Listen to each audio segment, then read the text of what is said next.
It was the best of times. It was the worst of times. It was the age of wisdom. It was the age of foolishness. It was the epoch of belief. It was the epoch of incredulity. It was the season of light. It was the season of darkness. It was the spring of hope. It was the winter of despair. We had everything before us. We had nothing before us. We were all going direct to heaven. We were all going direct the other way. Diamonds and dust. Poor man last. Rich man first. Lamborginis and caviar. Dry martinis. Ooh, shangri-la.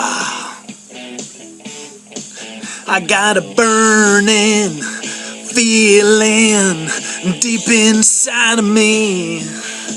It's a yearning, so I'm gonna set it free. I'm going in to Sin City. I'm gonna win in Sin City,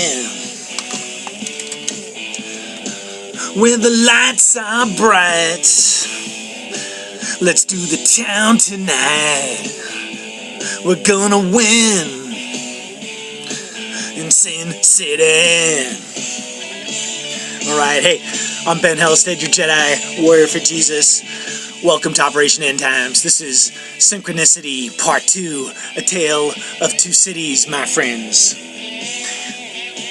And of course, what you were listening to there was AC/DC in their song Sin City.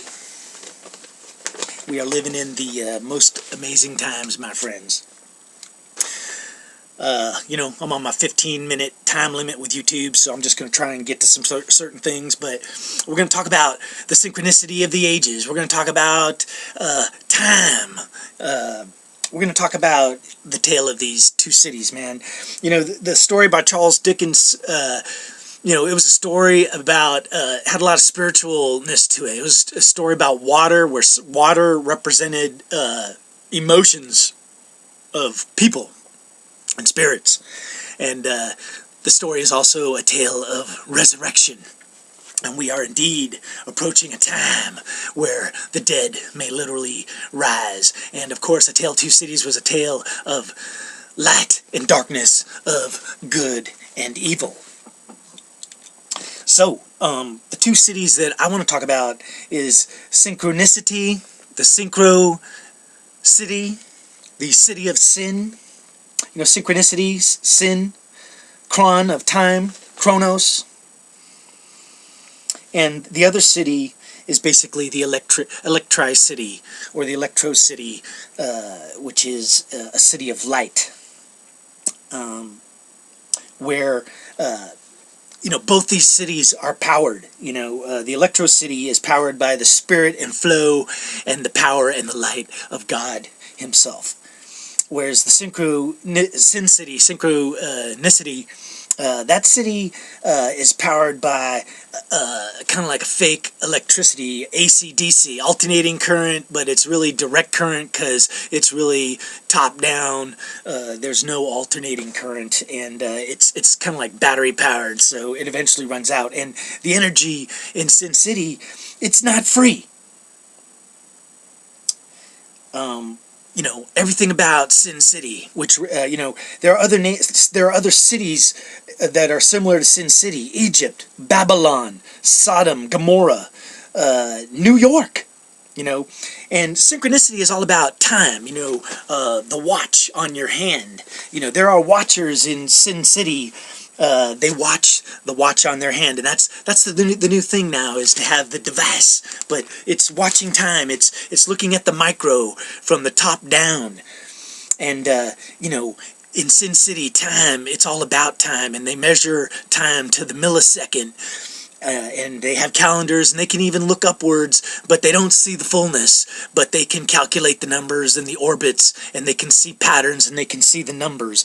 But time is of the essence in Sin City, and time is the most valuable thing there is in Synchronicity.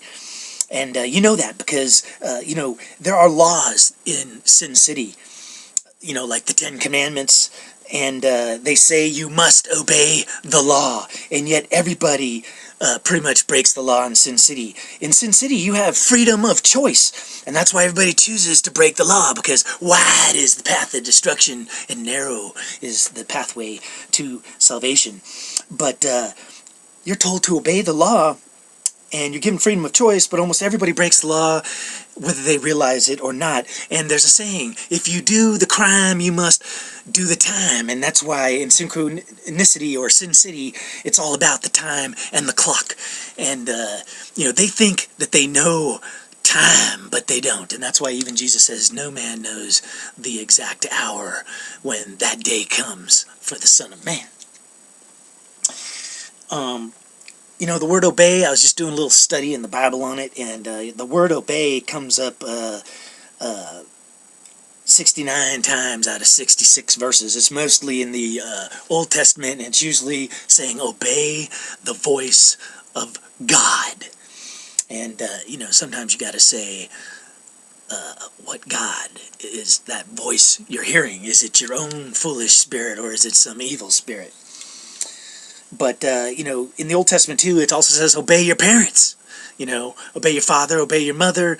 And even when people were obeying their mother, like Jacob, she told him to basically steal his inheritance from his father and his brother. So following his mother's instructions was basically a shadow path. But all things work out to the glory of God. But that's how it kind of works in Sin City, is you must obey, and if you don't obey, you get punished, and you must do the time for your crime. Obedience. In Electricity, they have laws, but they really don't even need them, because everybody's flowing with the Spirit, and the Spirit is flowing within them and making them always choose the right path, make the right decision. And that's why, one of the sayings is, broad is the pathway to destruction, and narrow is the path to salvation. Or Jesus makes the crooked path straight. Life is a crooked path. It's making lefts and right and going backwards and forwards, falling down, getting up. When Jesus makes the path straight, that's not necessarily making it smooth. Straight means tribulation, if you're in dire straits. So when Jesus makes the crooked path straight, what he's really doing is giving you some tribulation in your life to wake you up to the dire situation that you're in, because you're actually marching and living in Sin City, and you're not living in Electricity, because you're not following the will of God, the divine will, the divine spirit, which is always the right way to go. But in the Electricity, it's free energy. God himself powers the city, free energy for everybody, whereas in Sin City, energy is a tool that's used for the pyramid of power to control and enslave the masses. In Electricity, the electricity is free. And everybody is in obedience, willingly choosing to be in obedience, submitting themselves to the will of God. They choose to obey. They were given freedom of choice, and they chose to obey. So obedience is mentioned 12 times, and that's that holy number, 12. Electricity is an eternal city, and there are watchers. The watchers in Electricity have their eyes to the sky, and they don't need watches on their hands, because by just looking at the sun, you can tell what time of day it is, and by looking at the stars, if you know what's going on, you can tell the seasons, and the day and hour of the Son of Man will not come upon you as a thief. Oh, excuse me 1 second. My doggy dog came in here. All right, gonna try and roll on. The Electricity, I would say, is also called Jerusalem, and Salem is the city of peace. And peace is eternal, and there is no time in the eternal city. There's only the here and the now. There's no building for tomorrow. There's only, what are you doing today? Are you following the will of God? And Jerusalem, even when it's here on earth, in the Old Testament, it was the eternal city that had been there for thousands of years. And, Atlantis might be another example of a city, but whether it was an eternal city or a synchro city, Atlantis supposedly had all this marvelous science and technology, and yet they still brought on their own destruction. But Jerusalem, was a city of peace for thousands and thousands of years. That's where the order of Melchizedek came from. And it's all about New Jerusalem, heaven on earth, the heavenly city where everybody's in obedience. And, there's no disease and pain or hunger. There's a natural goodness because God's providing everything. Whereas in synchronicity, they promise you everything. The government will provide stuff that in due time you'll get yours, but there's nothing but distortions and shadows and disease and breakdown. And energy is this darkness, whether it's nuclear, coal, gas, even clean energy is dirty energy. Wind power and solar power have side effects and negative manifestations within the 3D world. So my friends, I'm going to try and wrap it up. We're at the 10-minute mark, but you must understand what city you're living in and make a choice. Do you want to live in the electricity, or do you want to live in the sin city? And, are you hearing, a lot of brothers and sisters, I know a lot of people saying they're hearing the voice of God talking to them, and then they start saying stuff that either doesn't happen or isn't true. So right there, they're not listening to the voice of God. And I'll tell you, I like sharing, man, so what my experience is. But I don't hear a voice, going, hey, Ben, here's what's going on. The way it works for me is I tap right into the divine circuit of electric energy and knowledge, man. And it just manifests, materializes, right in front of your eyes and in your mind, man. Your brain comprehends and discerns, and boom, presto, alakazam, it's just in your mind, and it's there to be downloaded or talked about, man. That is the true glory and light of God. But if you're hearing a voice, I'm not going to tell you that you're not hearing God, but God ain't going to tell you to do certain things, man. You must always discern, if you're hearing a voice, is what voice am I hearing? And I've talked about that, how even in the Bible there are examples where the men of great faith were hearing a voice of a Lord, and it was not God telling them to do something.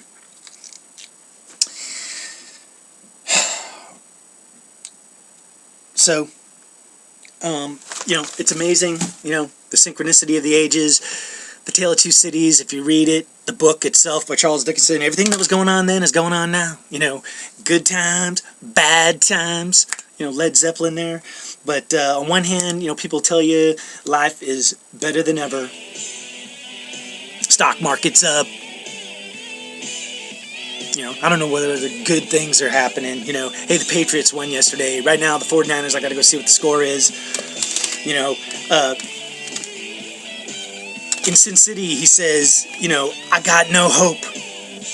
Hope, look there's hope. The Chargers, man, to win the Super Bowl. The Patriots to win the Super Bowl.